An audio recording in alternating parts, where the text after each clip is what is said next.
You're listening to Inner Guidance Channel. As you know, we feel that life should be a perpetual increase of the things you love. That, to me, is the art of living. In man's ability to live in the end, to live in the feeling of the wish fulfilled, lies man's capacity to live the more abundant life. I do not care what your objective is. Feeling that you have it is living a more abundant life. First, tonight, let us turn to three who were awake. And by three, I mean 3 men. The whole purpose of life is to awaken and join the chorus of awakened humanity, which is God. We will turn to a great poet, one who passed from this sphere only within the last 2 or 3 years, Walter de la Mare. So flows experience, the vast without. It is the microcosm of the soul within. The day-distracted eye may doubt, but no longer as the dreams begin. Think of it. This vast without is the microcosm of the soul within. The day-distracted eye cannot believe it, but you take this and expand it to the nth degree and see that the vast without is only the microcosm of the soul within. How can man believe it? Now we will turn to the great bard, Shakespeare. Everything in the world is the projection of something that activated within myself. I meet a friend and I say that I love him and I see in him something that I would like to change. Everything in this world is the microcosm of this vastness in my own being. Everything in the world, no matter what it is, all the so-called evil could be changed. Would man, observing, distill it out? If I knew this, I could look at anything, any condition, as a scientist could look at bubbling mash, and know I could extract something from it that is good. Blake tells us, "He who does not imagine in stronger and broader lineaments, and in stronger and brighter light than his perishing and mortal eye can see, does not imagine at all." This is in a way a parable. A parable is a story told to illustrate a truth. In 2 Corinthians 3:6, in the letter which Paul writes to the Corinthians, "These are not the people of Corinth. You are Corinthians, for these are stories of the mysteries." And so this is Corinth. So the letters are addressed to those who are interested in rising to another level of consciousness. We are the ministers of a new covenant, not written in the code, but in the Spirit. Now remember the teaching, the letter killeth, but the Spirit giveth life. So we are ministers of a new covenant. You be the judge, for I am not here to judge you. But if I came and whispered in your ear that you were harboring a robber, would you react violently? You be the judge, but I will tell you a story, in the code written in the form of a letter. This is the story of Jesus and Barabas. Now it was the season of the year, when it was customary to release a man who was imprisoned. "Whom will you have me release unto you, Barabas or Jesus?" And they cried, "Release Barabas, crucify Jesus." And when the wife of Pilate said to him, "Will you do this thing?" he washed his hands, etc. Now you take that, and that is the code. But what does it really mean? That it took place, actually. We are warned of those who depart from the truth, and those who think that the resurrection has already taken place. They have wandered from the truth. For if it has already taken place, then I cannot know the power that resurrects every dream in the world.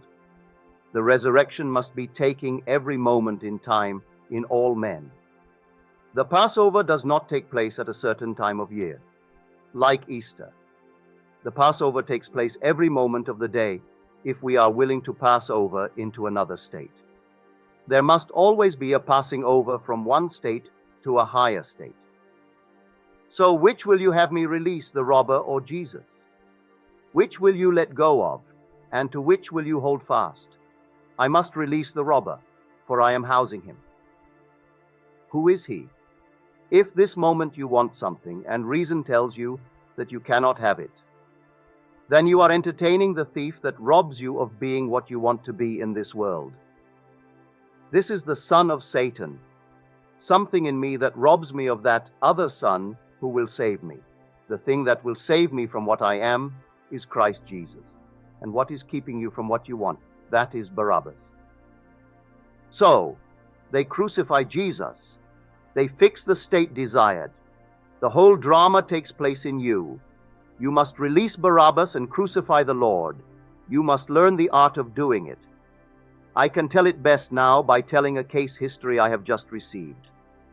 This is what she told me.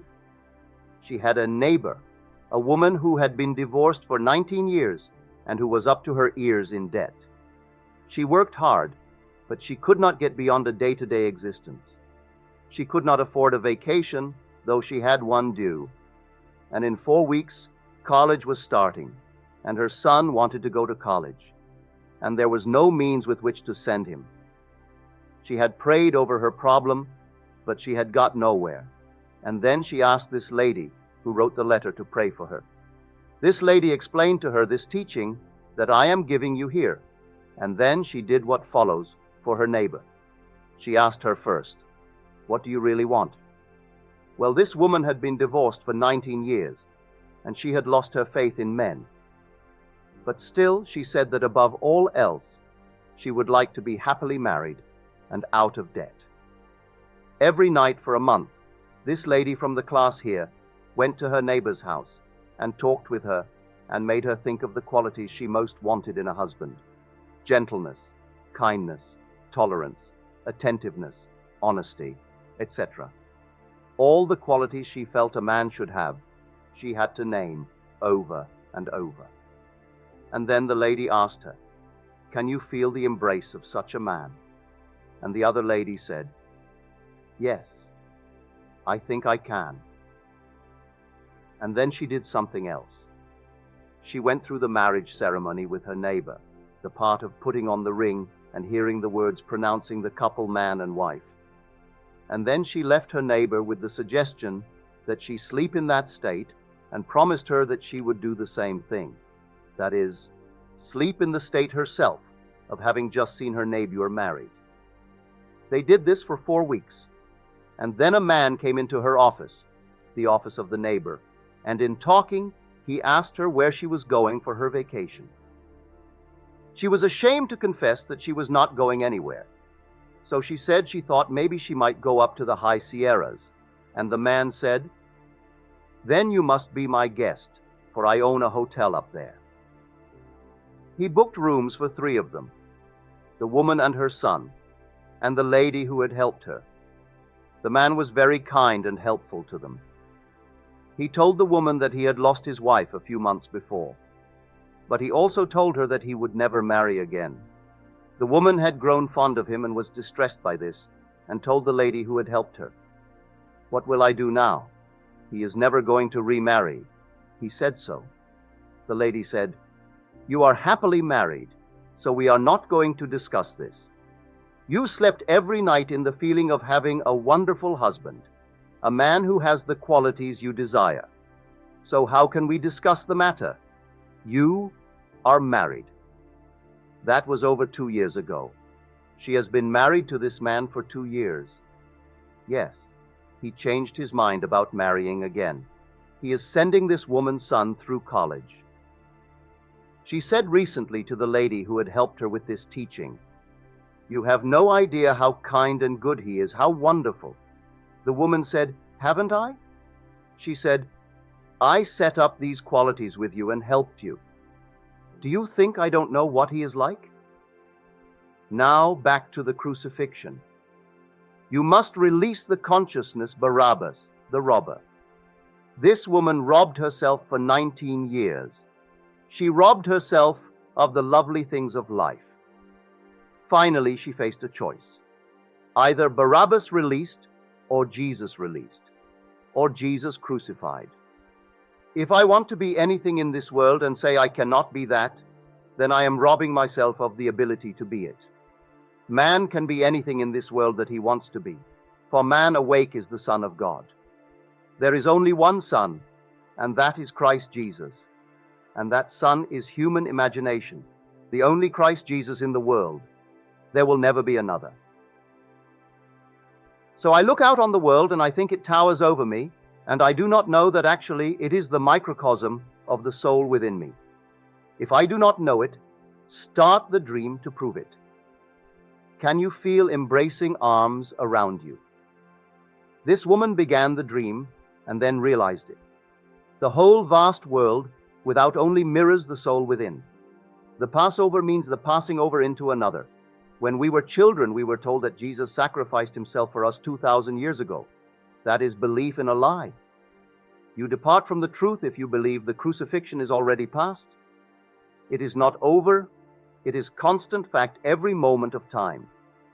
It is not past, and it must be continually taking place. The whole vast drama unfolds within us.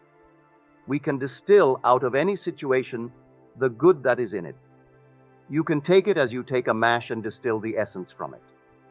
You are told the Old Testament is one covenant, and the New Testament is another covenant. Do not believe it. There is only one book.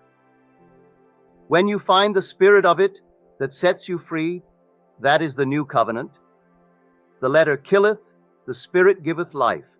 Take the same code and reread it, and strike as it were the rock, and then draw forth the water and make it into wine.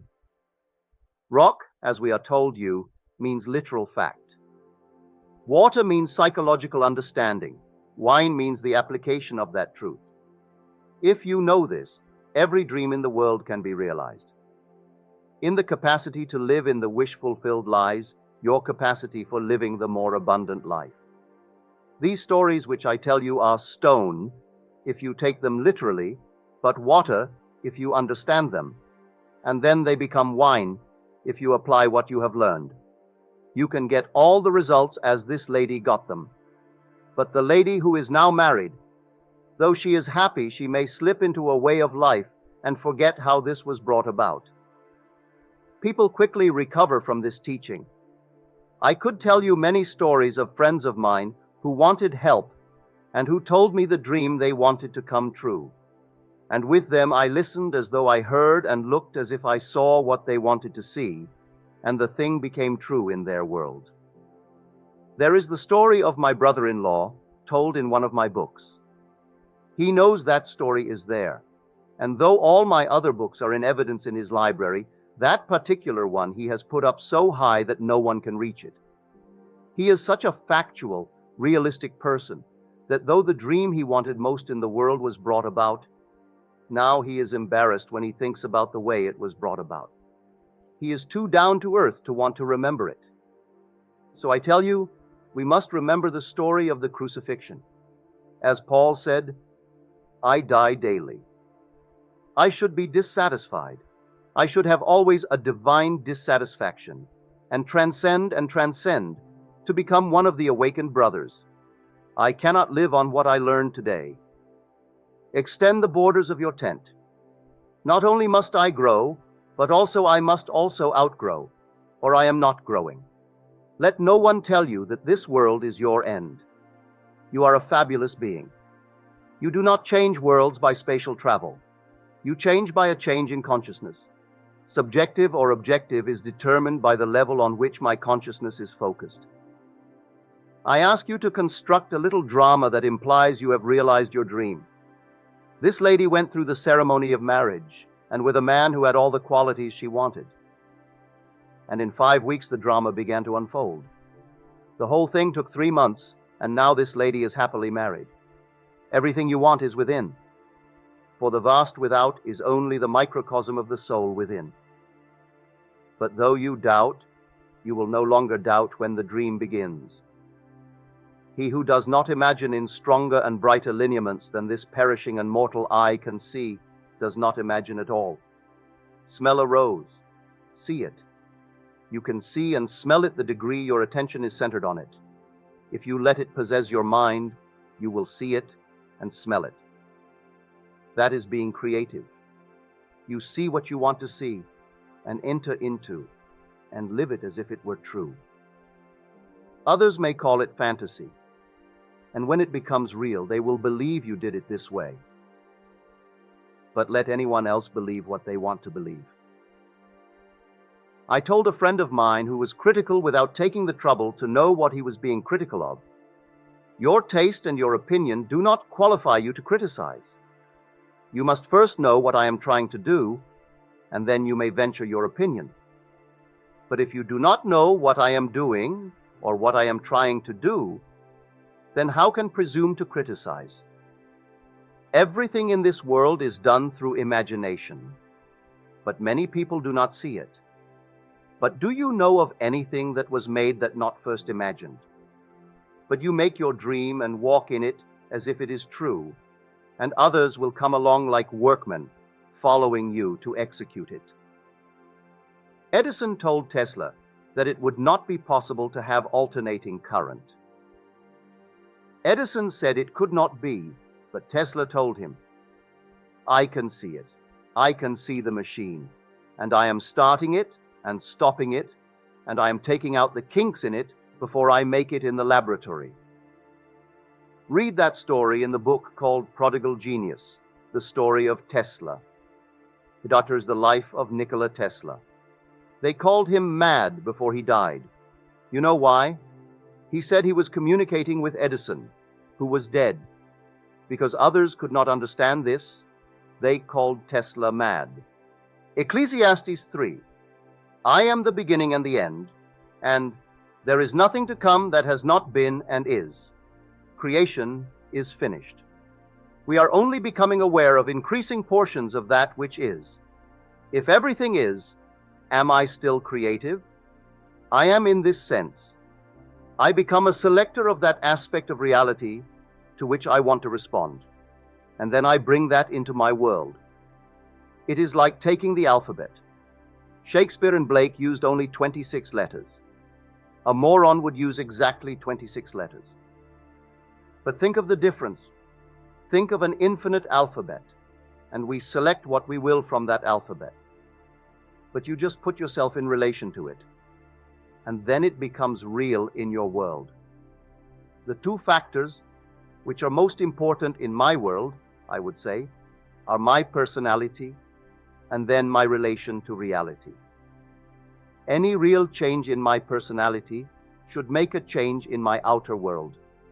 I can interfere with the purely mechanical action of my brain by accepting what my brain does not register. If I can imagine, then produce in myself a shift of personality, and then it works. The one condition is imposed on man, that he believe that he already has that which he wishes, and one that confirms this. When you stand praying, if you have aught against your brother, forgive him, etc. You think this means to have something against someone? Number forgiveness. In the mystical sense, tests man's ability to enter into and partake of the nature of the opposite. I think I cannot do something. That belief is what I must forgive. If I can do this, then I am forgiving myself. If I can take a friend who is ill and accept the fact that he is ill, then I have that against him. I must forgive him by seeing him looking well, and to the degree that I am self-persuaded, I am forgiving what I held against him. Can you forgive a man by mumbling some words and saying you have forgiven him? You can only forgive to the degree that complete change of consciousness takes place. When I think of you, I should see a different you, a new you. If I do not see a different you, then I have not forgiven you. This lady I told you of tonight forgave her friend, for she saw her happily married, and that marriage was consummated. I tell you that no matter what your dream is, it can be realized. You will enact the crucifixion. If you think the resurrection is past already, you have departed from the truth. 2 Timothy 2:18. It must be going on eternally. It is up to you what you do now. Everyone can do it. That is the purpose of this platform, so that you may not only realize your dreams here, but that you awaken and slip into other worlds. There are worlds within this world, and worlds within worlds. I know.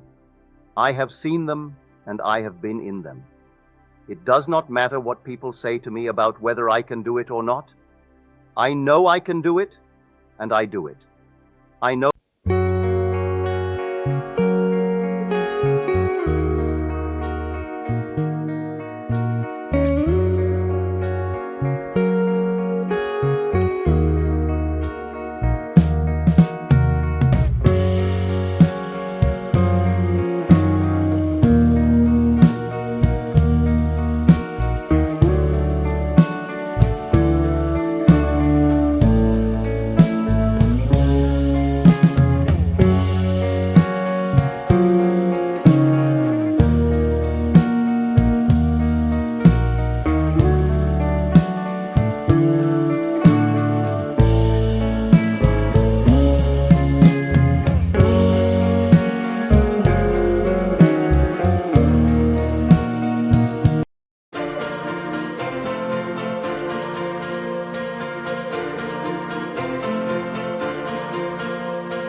that I live in a home in West LA and come here on Monday and Thursday nights.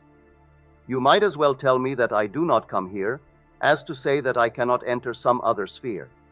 I cannot take you with me, for the world only calls reality what can be shared. But it was not a subjective illusion, it was real.